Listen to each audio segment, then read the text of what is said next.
আসসালামু আলাইকুম। আন্তর্জাতিক টিভি নিউজে আপনাকে স্বাগত। শুরুতেই জানাবো আমাদের হাতে থাকা সর্বশেষ গুরুত্বপূর্ণ আপডেট যুদ্ধের সংবাদ, এরপর বিস্তারিত। বাংলাদেশের সর্বশেষ গুরুত্বপূর্ণ আপডেট সংবাদে আপনাকে স্বাগত। শুরুতেই সংবাদ শিরোনাম, পরে বিস্তারিত। প্রথমেই জানাবো আমাদের হাতে থাকা সর্বশেষ গুরুত্বপূর্ণ সবথেকে তাজা আপডেট সংবাদ। বিএনপির অফিসে জয় বাংলা শেখ হাসিনা লিখে পালালো দুই যুবক। চট্টগ্রামের পটিয়ায় রাতের অন্ধকারে হেলমেট পরা দুই যুবক এসে উপজেলা বিএনপির কার্যালয়ের দেয়ালে জয় বাংলা এবং শেখ হাসিনা স্লোগান লিখে পালিয়ে গেছে। আজ দিবাগত রাতে উপজেলার কলেজ গেট এলাকায় বিএনপির অফিসের দেয়ালে এই ঘটনা ঘটে। স্থানীয়দের ধারণা ঘটনাটি রাজনৈতিক উস্কানি সৃষ্টির উদ্দেশ্যে করা হয়েছে। এরপর জানাবো সংস্কার বিরোধী শক্তির সঙ্গে জোট নয় বললেন নাহিদ ইসলাম। জাতীয় নাগরিক পার্টি এনসিপির আহ্বায়ক নাহিদ ইসলাম বলেছেন, রাজনৈতিক দলীয় প্রতীক হিসেবে এনসিপিকে শাপলা প্রতীক না দেওয়ার বিষয়টি নির্বাচন কমিশনের স্বেচ্ছাচারিতা। তাদের ধারণা নির্বাচন কমিশন অন্য কোনো শক্তির দ্বারা পরিচালিত হচ্ছে। গায়ের জোরে এমন কোনো আদেশ চাপিয়ে দেওয়া হচ্ছে। এদিকে জুলাই সনদের আদেশ জারি করে নভেম্বরের মধ্যেই গণভোট দিতে হবে বললেন মিয়া গোলাম পরোয়ার। জুলাই সনদের আদেশ জারি করে নভেম্বরের মধ্যে গণভোট দিতে হবে এমন দাবি জানিয়েছে বাংলাদেশ জামাত ইসলাম। আজ ২০০৬ সালের ২৮শে অক্টোবর লগিবৈঠার তাণ্ডবের গণহত্যা নৈরাজ্যের ঘটনার প্রতিবাদে আয়োজিত বিক্ষোভ সমাবেশে তিনি এসব কথা বলেন।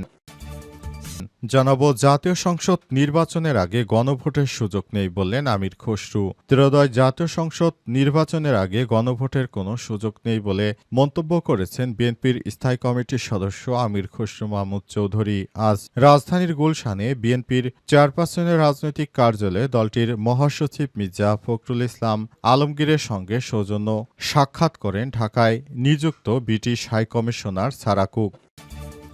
এবং সর্বশেষ জানাবো ঐক্যমতের আদলে জাতীয় অনৈক্য প্রতিষ্ঠার একটি প্রচেষ্টা গ্রহণ করেছে। ঐক্যমত কমিশন ঐক্যের বদলে জাতীয় অনৈক্য প্রতিষ্ঠার একটি প্রচেষ্টা গ্রহণ করেছে বলে মন্তব্য করেছেন বিএনপির স্থায়ী কমিটির সদস্য সালাউদ্দিন আহমেদ। আজ সচিবালয় আইন উপদেষ্টা ড আসিফ নজরুলের সঙ্গে বৈঠকের পর জাতীয় ঐক্যমত কমিশনের সুপারিশ বিষয়ে সাংবাদিকদের প্রশ্নের জবাবে সালাউদ্দিন আহমেদ এসব কথা বলেছেন। প্রিয় দর্শক, এতক্ষণ শুনছিলেন সংবাদ শিরোনাম, এবারে বিস্তারিত।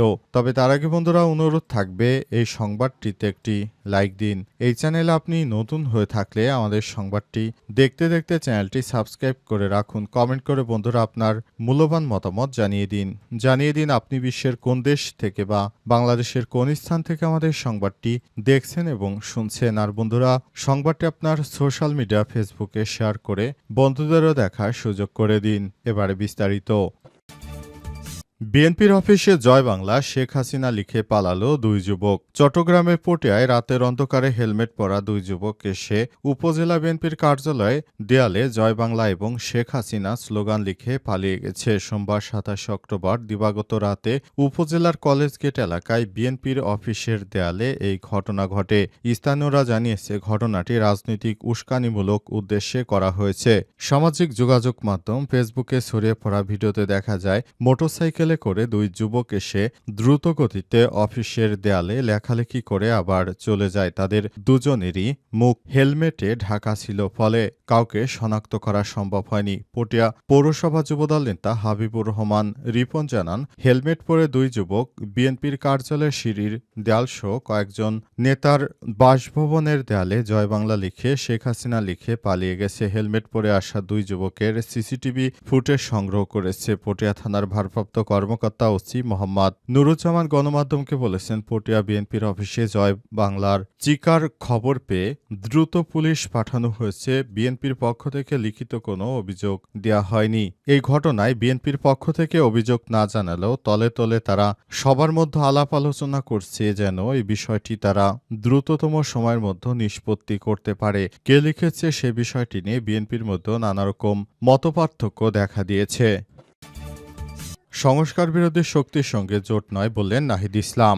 জাতীয় নাগরিক পার্টি এনসিপির আহ্বায়ক নাহিদ ইসলাম বলেছেন, রাজনৈতিক দলীয় প্রতীক হিসেবে এনসিপিকে শাপলা প্রতীক না দেওয়ার বিষয়টি নির্বাচন কমিশনের স্বেচ্ছাচারিতা। তাদের ধারণা, নির্বাচন কমিশন অন্য কোনো শক্তির দ্বারা পরিচালিত হচ্ছে। গায়ের জোরে এমন আদেশ চাপিয়ে দেওয়া হচ্ছে। এখানে কোনো আইনি বাধা নেই। নির্বাচন এবং রাজনৈতিক কার্যক্রম ব্যাহত করতেই এনসিপিকে শাপলা প্রতীক দেওয়া হচ্ছে না।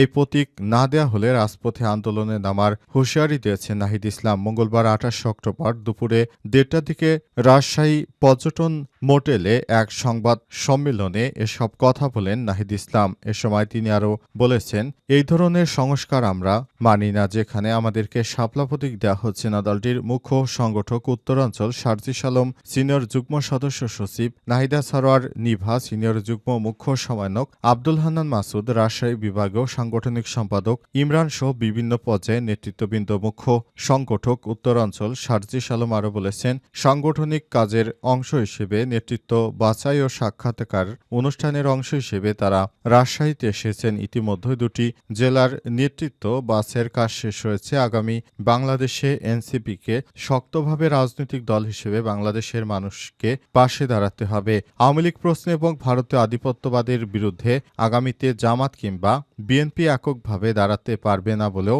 মনে করেন নাহিদ ইসলাম। তিনি বলেন, আওয়ামী লীগের বিরুদ্ধে কোনো দল একা দাঁড়াতে পারবে না, সুতরাং জাতীয় ঐক্য খুবই প্রয়োজন। জুলাই সনদের আদেশ জারি করে নভেম্বরের মধ্যে গণভোট দিতে হবে বলেন গোলাম পরোয়ার।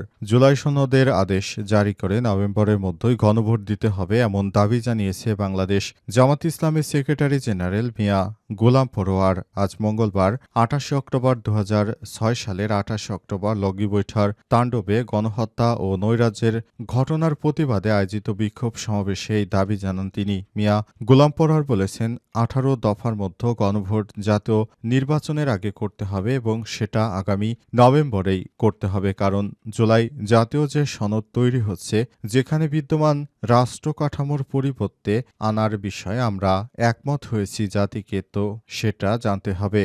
জানার পরই হ্যাঁ বা না ভোট দেবে। সেটা যদি একই দিনে ভোট হয়, ভোটাররা তা জানতে পারল তো। তিনি আরও বলেছেন, জুলাই সনদের আদেশ জারি করে নির্বাচনের পূর্বে গণভোট দিতে হবে। যারা একই দিনে গণভোট চায় তারা জুলাই সনদকে অকার্যকর করতে চায়। আমরা শুনতে পাচ্ছি সরকারের কিছু উপদেষ্টা একই দিনে গণভোট ও নির্বাচন দিতে একটি দলকে খুশি করতে চক্রান্ত করছে। জামাত ইসলামের আমির এই নেতারা বলেছেন, ২০০৬ সালের ২৮শে অক্টোবর নিষ্ঠুরতম নজিরবিহীন হত্যাকাণ্ড সংঘটিত হয়েছে। খুনি হাসিনা সহ মেননিনুর বিচারে সরকারকে নতুন করে ট্রাইব্যুনাল পুনর্জীবিত করে বিচার করতে হবে। তিনি আরও বলেন, ফ্যাসিস্টদের আর জনগণের জায়গা দেবে না। আমরা শুনতে পাচ্ছি পালিয়ে থেকে শেখ হাসিনা কর্মসূচি দিতে যাচ্ছে। আওয়ামী লীগের রাজনীতি বাংলাদেশ থেকে চিরতরে বন্ধ করতে হবে। মিয়া গোলাম পরোয়ার আরও বলেন, দিল্লি বসে হাসিনা বাংলাদেশে নভেম্বরে নৈরাজ্যের সৃষ্টির প্রস্তুতি নিচ্ছে। তার আগেই হাসিনা নেতৃত্বাধীন ১৪ দলকে নিষিদ্ধ করতে হবে। তিনি অন্তর্বর্তীকালীন সরকারের প্রতি আহ্বান জানিয়ে বলেন, এই ধরনের কর্মকাণ্ড কখনোই সফল করতে দেয়া হবে না। সরকারকে অবশ্যই খেয়াল রাখতে হবে।